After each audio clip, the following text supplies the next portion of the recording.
السلام عليكم. القضية ديال اليوم اللي غتسمعوا الأحداث والتفاصيل ديالها غتحسوا باللي فعلا ولينا عايشين مع أحقر فئة بشرية عرفها التاريخ. قصة تقشعر منها الأبدان من القذارة والحقارة اللي فيها، لأن الصراحة صعيب العقل يستوعب هاد قصة ما غتطيقش باللي هادشي اللي غتسمع فيها وقع، وغتقول مع راسك مستحيل يكون هادشي، ولكن للأسف هادشي كاين وقصة حقيقية وواقعية. كاع القصص ديال زينة المحارم في كون وهادي في كون آخر. قصة عبارة على صدمة تبع صدمة حتى الآخر ديال هاد الفيديو، غير هو واحد التوضيح اللي حداها ولدها ولا بنتها دير الكيت حتى تكمل القصة. وبلا ما نزيد نحرق لكم الأحداث أكثر من هكا، وإلا جات على خاطرك دير ليا واحد لايك واشتراك وخليك معايا حتى للنهاية.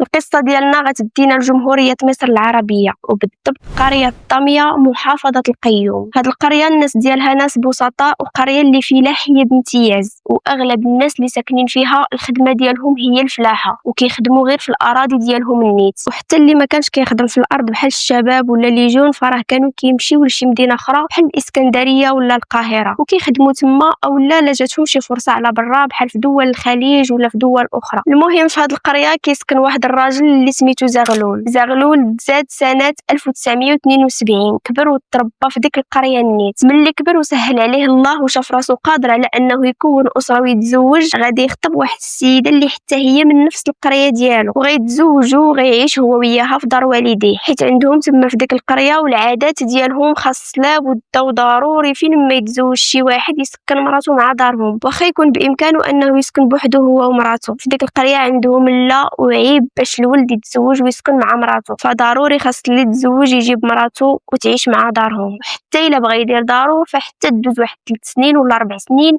عاد بامكانه انه يخرج ويبني الدار ديالو، او اللي يشري الدار ديالو ويعيش مع مراته. ومن بعد غتفهموني علاش شرحت لكم هذه النقطه وعلاش قلت لكم هذه النقطه. المهم زغلول تزوج وعاش هو ومراته في الدار ديال والديه، والامور ديالو هو ومراته كلها كانت مزيانه، وكان خدام مزيان. والخدمه اللي كان كيخدم فيها زغلول هي الفلاحه، كان كيفلح في الاراضي ديالو حتى في الاراضي ديال الناس. فزغلول كيجمع في الفلوس شويه بشويه حتى قدر انه يجمع شي بركه، وشرى بها واحد الدار في ديك القريه النيت وتحول ليها هو ومراته. وفي سنه 2002 مرات زغلول غادي تحمل اول حماله ليها، وغادي يفرح بزاف وغادي يبدا يتمنى باش ربي يعطيه شي وليد، ولكن القدر عنده راي اخر وتزادت عنده بنيته. واخا زغلول كان باغي وليد، ولكن ملي شاف بنته فرح بها بزاف وسماها فرحه، ودار ليها السبوع وفرح بها لواحد الدرجه اللي كبيره، داكشي علاش سماها فرحه. المهم الحياه بقات غاديه مستقره حتى دازوا اعوام اخرين، وزغلول ومراته تزادوا عندهم 2 بنيتات اخرين مورا فرحه. واخا زغلول كان باغي ولد، ولكن فين ما كيشوف البنيته اللي تزادت كيبغيها اكثر وكيفرح وكينسى شي حاجه سميتها الولد. واصلا داكشي ديال الله، الا بغى لك الله الوليدات راه غيعطيهم ليك، والا بغى لك الله البنيتات راه غيعطيهم ليك، حيت الله سبحانه وتعالى هو اللي عارف فين كاين لينا الخير. غير حنا وبنادم بعض المرات كتكون النفس ديالو خايبه وكتبقى توسوس ليه الله يهدينا وصافي. المهم نرجعوا للقصه ديالنا. بقى زغلول عايش بخير وعلى خير هو ومراته وبناته حتى العام 2019. في هذا العام فرحه كبرات وولات واصله على الزواج، واخا كانت يلاه العمر ديالها 17 عام، ولكن عندهم في العروبيه، وصراحه ماشي غير في العروبيه ولا في مصر، راه حتى حنا هنايا عندنا في الجبال وفي العروبيات باقي الناس اللي عندهم بان البنت الا وصلت 17 ولا 18 فصافي خاصها تمشي تتزوج ودير دارها ودير وليداتها. فزغلول حتى هو كان من هذا النوع، وكان هكا كيفكر بنته وصلت 17 عام فخاصها تمشي حتى هي تتزوج ودير دارها ودير وليداتها. وفي هذه الوقيته فرحه غادي يخطبها واحد الولد من نفس القريه ديالهم، وخدام في وحده من الدول الخليجيه. زغلول غير شاف باللي الولد خدام في الخليج قال مع راسو هذا هو اللي يصلح لبنتي، وهذا هو اللي بفلوسه وهو مع من غتعيش بنتي بخير وما يخصها حتى شي حاجه. وداكشي اللي كان فرحه غادي تزوج بهذا الولد وغادي تمشي حتى هي باش تعيش مع دارهم. على هذا الشيء قلت لكم قبل باللي ضروري عندهم في ديك القريه العروسه خاصها تعيش مع عائله الراجل وتعيش في الدار ديال والدين الراجل. علاش ما فهمتش، واش واقيلا كيديروا لها ستاج باش يشوفوا واش مسلكه لذاك الراجل ولا ما مسلكاش لذاك الراجل؟ بصراحه والله ما عنديش فكره على هذه القضيه، ولكن عندهم في ديك البلاصه ان ضروري خاص البنت ولا العروسه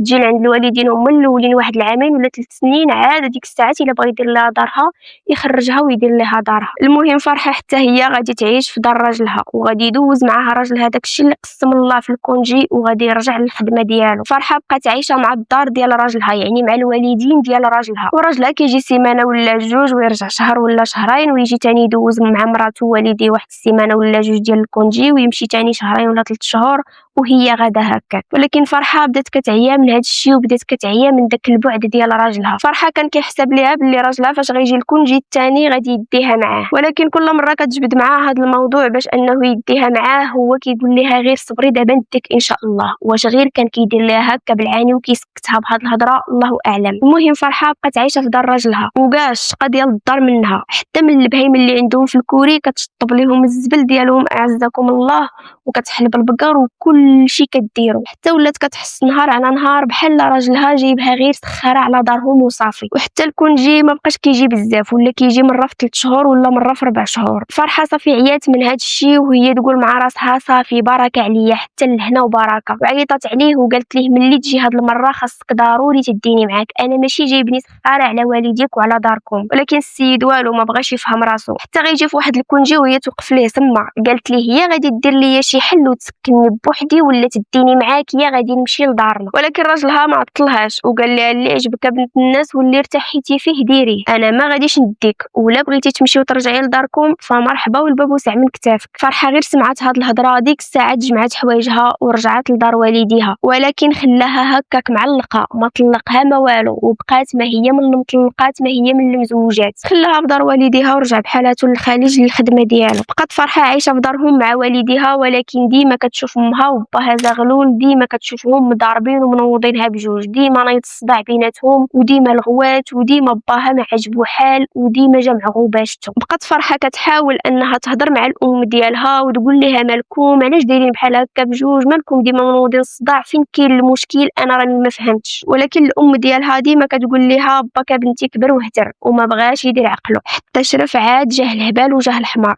فرحه كتحاول باش انها تفهم من امها شنو اللي بغات تقصد، ولكن الام ديالها ما كتبغيش تهضر معاها في هاد المواضيع وفي المشاكل ديالها مع باها، يعني مع بات فرحه. حتى لواحد المره تاني هو ينوض الصداع ما بين زغلول ومراته. هاد المره فرحه قالت ما غاديش نهضر مع ماما وغادي نمشي نهضر مع با، ومشات عنده وقالت ليه با غير قول لي دابا مالك انت مع امي، كل مره منوض معها الصداع وكل مره منوضين بحال هكا، واش ما عييتوش من هاد الشيء واش ما عييتوش من هاد المشاكل؟ الاب هنا غيقول لبنتو انت يا بنتي دابا كبرتي وتزوجتي وليتي كتعرفي كل شيء فغتفهميني، الام ديالك بنتي ما كتعطينيش الحقوق ديالي الزوجيه، وديما كتمشي تنعس حدا خواتاتك بالليل، وملي كنطلبها على العلاقه الزوجيه كترفض وتقول لي راه حنا كبرنا على هاد الشيء، والبنات كيخافوا بالليل وكيبغيوني نعس حداهم، وديما هاجراني في الفراش، وانا بنتي باقي بصحيحتي ومحتاج لمراتي ومحتاج لمراه في حياتي، ولكن هي هاد الشيء ما بغاتش تفهمو. على هاد الشيء حنا ديما منوضين الصداع وديما الجو مشحون بيناتنا، ودخل معاها في بزاف ديال التفاصيل وشي حوايج اللي ما خاصش اصلا الاب يعاودهم لبنتو ولا يقولهم لبنتو. فرحه بقات ساكته وهي كتصنت لباها حتى تسالى الهضره ديالو، وهي تقول ليه واحد الهضره اللي خلاتو يسرط اللسان ديالو. قالت ليه بالحرف وبالمصريه اللي تاثر فيه الام البنت تسدي فيه، يعني شنو بغات تقصد؟ قالت ليه اللي تقالت على امي خففت عليا انا. زغلول من مورا هادشي اللي قالت ليه بنته فرحه صرت ليه لسانه ودخل لبيتو تكا، وبقى كيفكر في ديك الهضره اللي قالت ليه بنته، وبقى كيقول شنو بغات تقصد فرحه بهاد الهضره، شنو بغات تقصد بداك الشيء اللي قالت ليا، وبقى كيدور بزاف ديال الاسئله في راسو. فهنا زغلول شنو غيدير؟ غيخليه حتى لواحد النهار اللي ما كانتش مراته وبناته في الدار وكانت غير فرحه بوحدها، وغادي يمشي لعند بنته لبيتها على اساس باش يتقرب منها ويشوف رده الفعل ديالها، واش داك الشيء اللي قالت ليه يعني داك الشيء اللي فهمته حتى نتوما ولا لا. ملي زغلول غيدخل على بنته وغيتقرب منها، فهنا فرحه غتوافق وغادي تدخل هي والاب ديالها في علاقه والعياذ بالله. ايوا هنا زغلول وبنته فرحه ولاو كل ليله كيخلي مراته حتى كتمشي تنعس وتطفي الضو وينوض كيتسلت ويمشي يدخل عند بنته للبيت حتى كيقضي الغرض ديالو هو وياها وكيرجع لبيته. وبقاو هاد الجوج على هاد الحال اليوم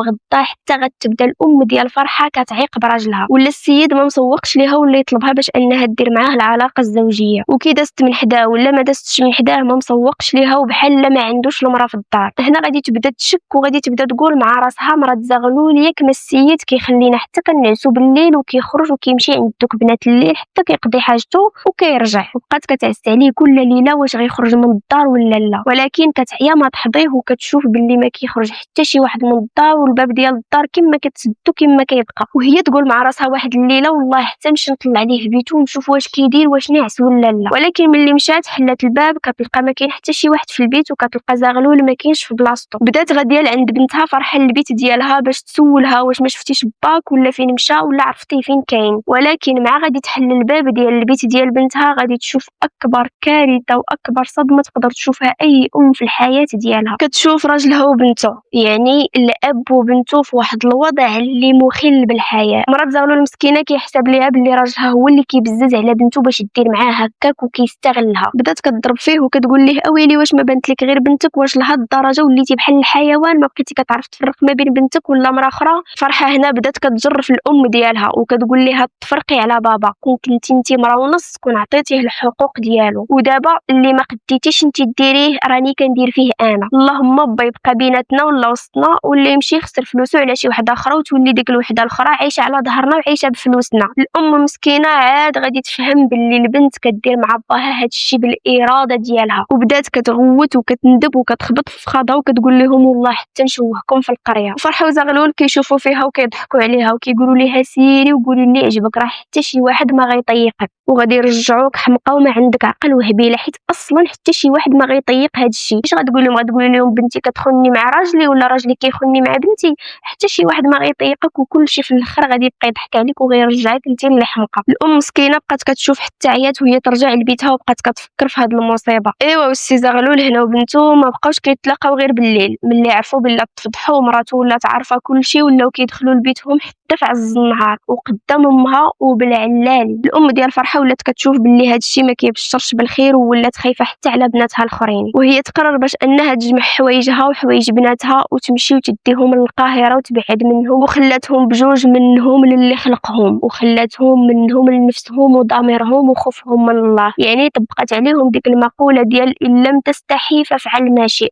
ومشات هي وبناتها للقاهره وكرات تما واحد الدويره ودبرت على واحد الخدمه وعاشت هي وبناتها تما، وخلات هذوك الجوج ديال الشياطين منهم للي خلقهم ويدبروا راسهم. ايوا هنا هاد الجوج غير ما خوات ليهم الساحه مزيان ولاو عايشين بحال المراه مع راجلها. قدام الناس كتبان راه البنت مع الاب ديالها، ولكن في الدار عايشين بحال الراجل مع مراته. ملي كيسولوهم الناس فين مراتك ولا فين ماماك كل مره كيقولوا لهم شي كذبه. مره يقولوا لهم راه مشات على حساب البنات باش يقراو تما، مره يقولوا لهم راه مشات على حساب واحد المرض كتعالج، مره يقولوا لهم راه مشات عند خالتي. المهم كل مره كيقولوا شي كذبه للناس. وبقات الامور غاديه هكا العام الاول، العام الثاني، العام الثالث، حتى العام الرابع. من عام 2019 حتى سنه 2022 وهاد الجوج في هاد الشيء وهما مرتاحين وما خافوا لا من اللي خلقهم ولا انبهم ضميرهم ولا تحركت فيهم شي حاجه. في هاد العام اللي هو 2022 غادي تبدا فرحه تحس بالترويعه وبالدوخه وغادي تقطع عليها حتى الدوره الشهريه. مشات عند باها وقالت ليه راني واقيلا حامله. الاب هنا بدا كيغوت عليها وقال ليها علاش غادي تحملي ياك حنا دايرين الحطيات ديالنا، كيفاش حتى غادي تحملي؟ قالت ليه هادشي اللي كاين راني درت التحاليل ولقيت باللي راني بصح حامله وراني في 3 شهور. زغلول قال لها شوفي كي ديري لداك الشيء ونزليه، مستحيل باش اننا نولدو انا وياك، راه حرام داك الشيء اللي غادي يتزاد. ما عارفش باللي اصلا كل شيء حرام من الاول والعذاب ديالهم هو جهنم خالدين فيها ابدا. فرحه قالت ليه صعيب باش انه ينزل دابا حيت في 3 شهور، وإلا بغيت ننزلو فخاصني ندير كورتاج، ولا مشينا نديرو كورتاج خاصنا نمشيو لا كلينيك، وإلا مشينا لا كلينيك غادي نتفضحوا. قال لها شربي شي شوب ولا شربي شي حاجه ولا المهم داكشي ما خصوش يتزاد. فرحه ما خلات ما شربات، بقات كتشرب في العشوب وفي الدوايات وفي اي حاجه باش تنزل داك الجنين، ولكن والو داك الجنين ما نزلش وما وقعت ليه حتى شي حاجه. كل مره كانت كتمرض ولكن الجنين بقى بخير وما وقعت ليه حتى شي حاجه، حتى عرفات باللي صافي داك الشيء راه مكتب ليه الله باش انه يعيش وباش انه يتزاد. زغلول هنا غيقول لها ما عمرك باقي تخرجي من الدار باش حتى شي واحد ما يشوف الكرش ديالك، وإلا بغى يجي عندنا شي حد ولا شي حاجه راني غادي نقول ليه فرحه مشات عند امها للقاهره. عندك يحسب لكم باللي حبسوا ملي حملات ولا حشموا ولا بقاو عايشين بنفس الشيء وبقاو عايشين بحال المراه مع راجلها حتى وصلت الوقت ديال الولاده، وكانت في شهر شتنبير عام 2022. فرحه ملي جاها الوجع باها غادي يجيب واحد الطاكسي حتى لقدام الباب باش تهزها وما يشوفها حتى شي واحد، وداها للسبيطار. وملي سولاتو الطبيبه فين راجلها قال لها باللي راجلها ما كاينش وراه مسافر وانا باها وانا اللي غنتكلف بها. وهذا الشيء شي حاجه اللي عاديه، حيت شحال من وحده ما كيكونش الزوج ديالها وكيوقف معاها الاب ديالها ولا الام ديالها ولا الاب ديال الزوج ديالها. فالطبيبه هنا فاش قال لها هاد الهضره طيقاتو وقالت ليه واخا، ومشات كملات الشغل ديالها. فرحه ولدات وتزاد عندها وليد وبقات جالسه حتى ولات شويه وهي تخرج ديك العشيه ديال داك النهار. وجات هي وباها للدار، حطوا داك الوليد قدامهم وبداو كيشوفوا اشنو غيديروا ليه. خصهم يتهنوا منه ويتفكوا منه قبل ما يبدا يغوت ويسمعوهم الجيران. زغلول هنا غيقول لبنته سبحان الله العظيم، هاد الدنيا غاديه غير بالمقلوب. شحال وانا كنتمنى باش يكون عندي وليد، وفاش ربي عطاه ليا غادي يعطيه ليا مع بنتي وفي الحرام. فرحه قالت لباها دابا حنا ماشي في هاد الهضره، خاصنا نشوفوا كنديروا نتفكوا من هاد الدري قبل ما يبدا يغوت ويفضحنا مع الجيران. زغلول غادي ينوض وغادي يهز ديك التريبيه وغادي يحطها لبنته في يديها وغادي يقول لها انت غتصفيها ليه وانا غادي نغبر ليه الاثار. فرحه هنا وبلا رحمه وبلا شفقه، واصلا ما عندهاش القلب وما فيهاش الرحمه، حيت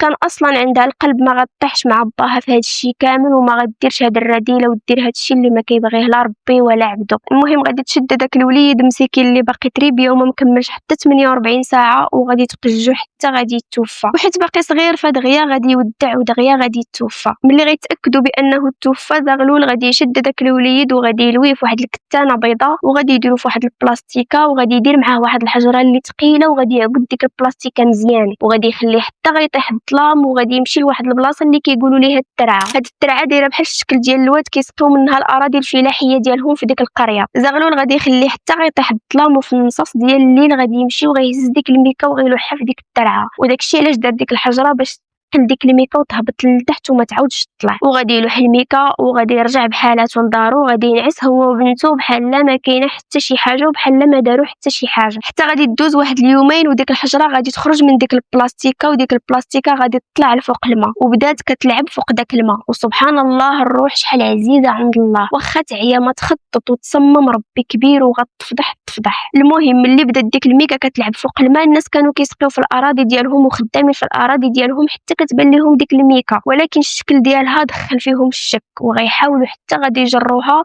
وملي غادي يفتحوها غيتصدموا من داك الشيء اللي غادي يشوفوا قدامهم، حيت غيشوفوا داك الوليد مسكين وهو بدا كيتحلل وكيتشحم بداك الماء. ديك الساعه غيعيطوا للبوليس وغادي يجيو في البلاصه. البوليس غادي يبداو بدوك الناس اللي لقاو الميكا هما الاولين، ولكن دوك الناس غيقولوا لهم باللي حنا ما عارفين حتى شي حاجه وما شفنا حتى شي حاجه، من غير اننا كنا خدامين في هذه الارض حتى كتبان لينا الميكا فوق الماء. ملي جريناها وجبدناها حليناها لقينا فيها هذا الشيء وعيطنا عليكم. حنا ما عندنا لا ناقه ولا جمال في هذا الشيء وبعيد علينا هذا الشيء كل البعد. حنا اللي كاين هو لقينا الميكا وعيطنا لكم. البوليس غادي يبداو يسولوا فيهم ويقولوا لهم واش كتعرفوا شي حد تزاد تعدوا شي تربيه هنايا ولا واش كتعرفوا هاد الوليد ولا واش عرفتوا هاد من تزاد، ولكن كلهم كيقولوا حنا ما عرفنا حتى حاجه وما شفنا حتى شي حاجه. البوليس عرفوا باللي هاد الولد يلاه تزاد غير بشي 4 ايام دابا ولا 5 ايام، وغادي يمشيو لكاع دوك المراكز ديال الولاده اللي كاينين في ديك القريه وفي النواحي ديالها باش يعرفوا كاع العائلات والناس اللي ولدوا في هاد السيمانه، خصوصا اللي تزاد عندهم وليد. حتى غياخذوا كاع القائمه ولا ليست ديال كاع الوليدات اللي تزادوا في ديك المنطقه وفي النواحي، وغيتقسموا البوليس على مجموعات باش يساليو دغيا في اقل وقت ممكن. كل مجموعه مشات لواحد الدوار ولا كل مجموعه مشات لواحد البلاصه وغيبداو يدوروا على الدور والعائلات، واي دار عرفوا بان تزاد فيها شي دري كيدقوا عليها وكيخرجوا كيقولوا لهم فين الولد ها هو صافي الله يعاون، فين الولد ها هو صافي الله يعاون، حتى غادي يوصلوا للدار ديال زغلول مع بنته. غادي يدقوا غادي يخرج لهم زغلول غيقولوا ليه واش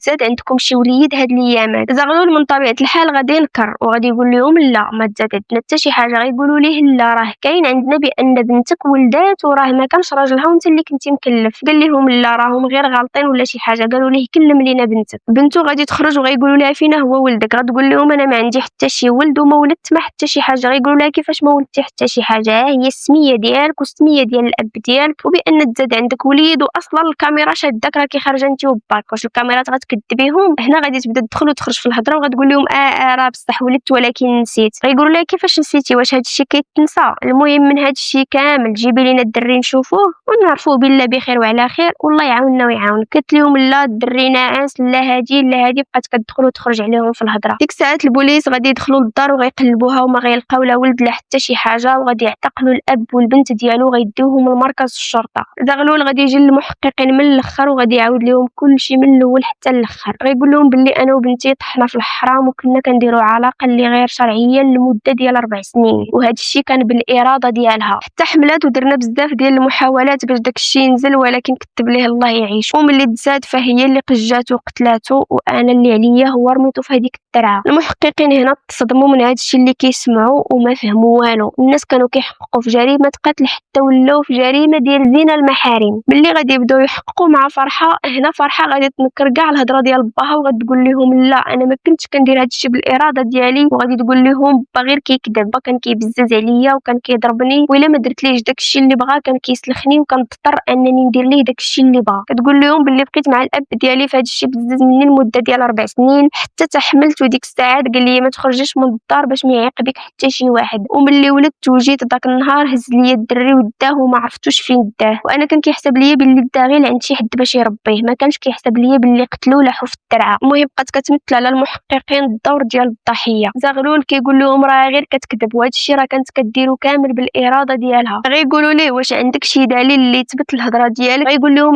كاين الدليل واللي هو الام ديالها. راه الام ديالها عارفه هذا الشيء كامل، وعلى هذا الشيء راه سمحات فينا وخلات الدار ومشات للقاهره. المحققين غادي يستدعيو مرات زغلول والام ديال فرحه، وملي غيسولوها واش بصح كانت بنتك كدير هذا الشيء بزز منها ولا بالاراده ديالها، غتقول لهم كانت كدير هذا الشيء بالاراده ديالها، وعاودت لهم كل شيء كما عاودت لكم في الاول. ايوا ودابا هنا بقات حاجه وحده، هي يديروا تيست للدين باش يتاكدوا بلا داك الوليد ولد زغلول. ولكن المفاجاه واللي ما كان حتى شي واحد متوقعها، في النتائج غيخرج باللي ما كاينش تطابق بالمره ما بين زغلول وداك الوليد. وزغلول والمحققين غادي يتصدموا من داك الشيء اللي خرج في النتائج، غادي يسولوها ويقولوا لها كيفاش، واش الولد ماشي من الاب ديالك؟ ايوا هنا فرحه غادي تقول لهم لا، غادي تقول لهم انا غادي نشرح لكم كل شيء. قالت لهم ملي الام ديالي مشات للقاهره بقيت غير انا والاب ديالي، والاب ديالي كيضل النهار كامل وهو في الارض كيفلح ما كيجي حتى لليل، وانا كان كيجيني القنط وكتجيني القنطه في الدار، وهي طيح لي في بالي واحد القضيه باش نحيد الملل ونكسر الروتين. اما هي